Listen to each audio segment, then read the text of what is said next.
My role's changed a lot, and it's self-imposed because of teaching.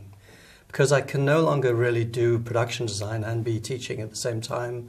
You know, as a production designer, you get a call and then 2 weeks later you're somewhere else in the world for a year and a half. So I need to commit to being in Los Angeles to be able to teach.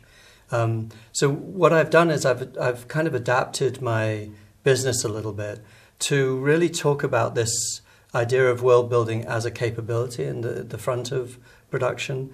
And to offer that as a kind of consultancy, if you like, a kind of creative direction to help productions of all sorts set up this kind of global space, literally, for the world of the film, and then have both the director, the cinematographer, the production designer, and visual effects come into that space. So we're very focused on connecting the dots and allowing, well, very much as you were asking, you know, allowing directors who might not be familiar with the whole process to plug into something that is actually just a way of creating flow between all of the different departments, front and back end, and kind of designing the production in a way, setting up the pipeline from the scratch. We've just done a very low-budget film with Warner Brothers called Midnight Special, with Jeff Nichols, who directed Mud.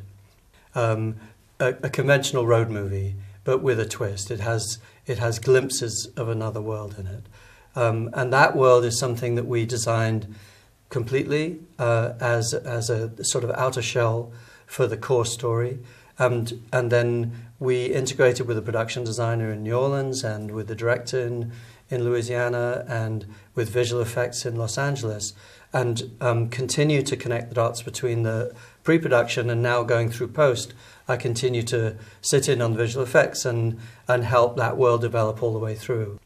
I'm doing a consultancy now with Shekhar Kapoor, where we're setting up a world for his film Pani, which is shooting in India. We have an Indian art department.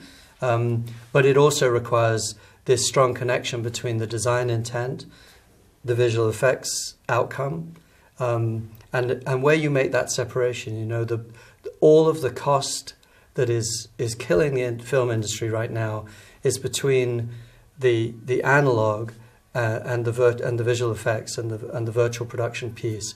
Where there's any kind of overlap, if that overlap sort of is broad and you are overbuilding either in the live action space and often in the virtual space, the kind of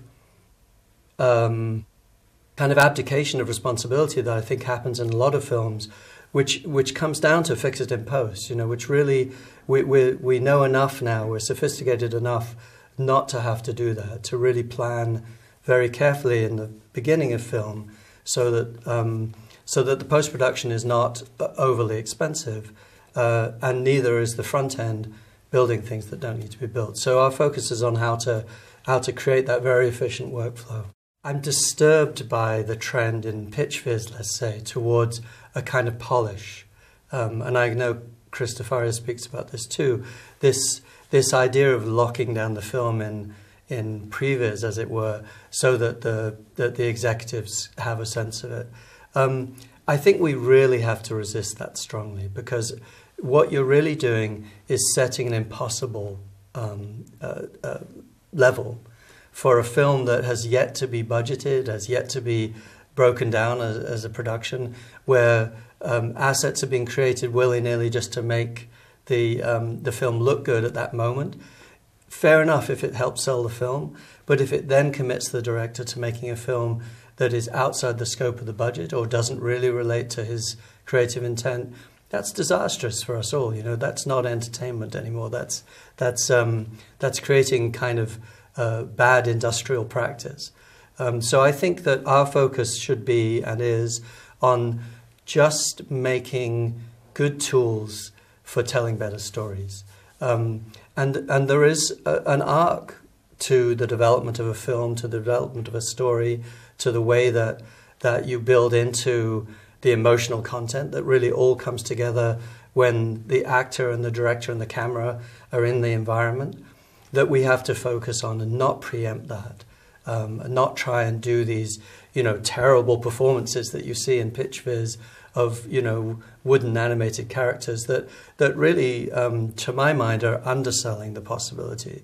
So I think our job is to find a language which fully describes the intent, but leaves a full scope of creative freedom for the director and the keys to step in and actually do their job.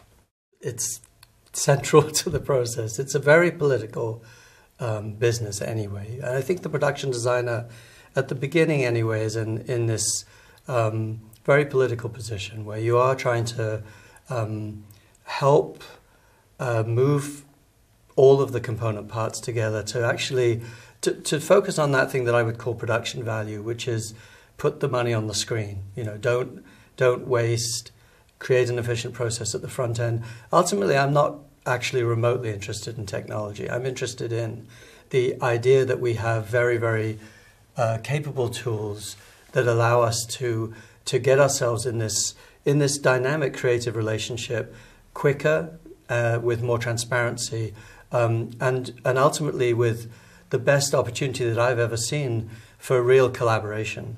That kind of flat collaborative energy that exists when you get you get all the creatives around a table and they all fundamentally understand the intent of the story and what we're all trying to do. That's kind of our job, is to make it as transparent and take away as many of the kind of hardware, software kind of unemotional pieces that get in the way of that. So I think we use, to me, you just use whatever tools are at your disposal. We build a lot of visuals, right? So using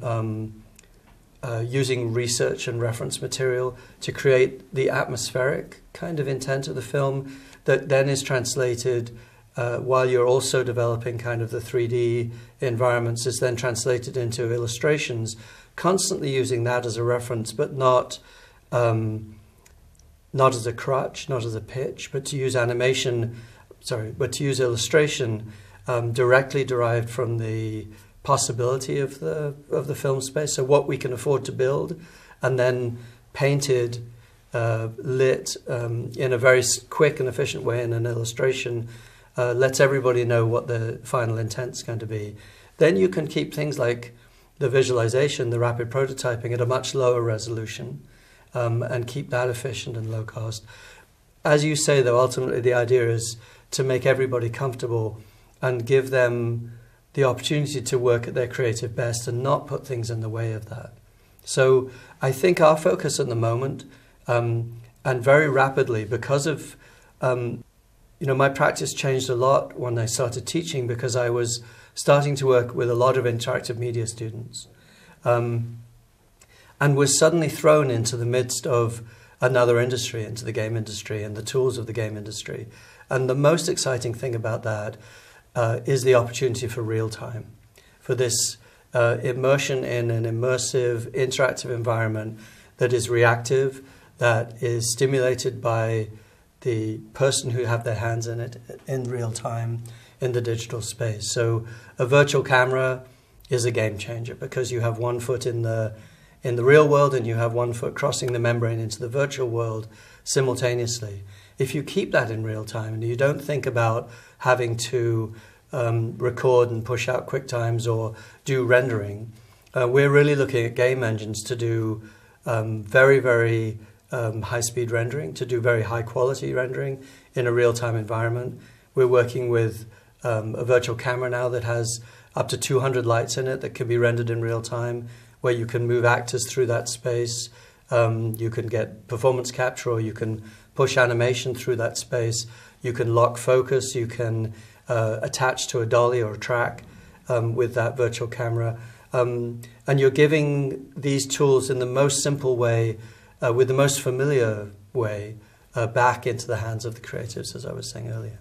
The possibilities now of starting an animation studio and animation pipeline from scratch gives people access to a range of tools that I've experienced at USC through teaching again. And USC one of the labs at USC is called Institute of Creative Technologies. The last 10 years they've been developing the capability of full virtual reality.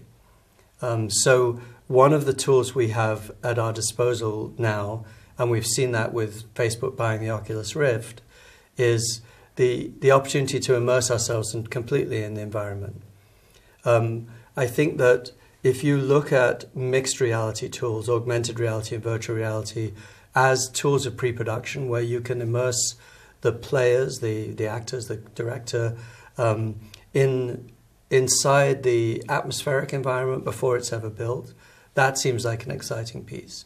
Using game engines, using visual effects technologies that have traditionally been used only in the back end, pulling them all the way into the front end, doing rapid asset building, procedural asset building, creating the opportunity to move all of the component parts around in the front end as the base for storytelling. So to use that tradition of a story team and storyboard artists, but to immerse them in the environment and allow the story to develop out of the relationship between the writing creative team, the design creative team, and the directorial and production creative teams, and put everyone in that one space, I think allows us to tap into the very best of animation tradition, the very best of live action tradition, and actually the very best of game and interactive media tradition.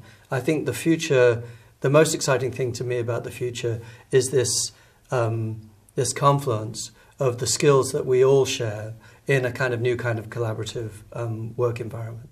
The first thing to me about FMX is walking into any room and seeing half a dozen or a dozen old friends who I only see here once a year. So that in itself is a fantastic thing that FMX does for all of us. It's an opportunity to share new ideas very quickly in this very comfortable, calm, kind of open environment that again FMX has created year after year. And that's the most exciting thing, I think. We get a glimpse into what all of us have been doing in the past year and come together, and actually every year I think collaborations come out of FMX that actually change the industry. They change the way we work together. We make these contacts and we really want to stay working with those people. We hear about new opportunities, new technologies, new directions, new thinking. And it stimulates us to get through the year until the next FMX.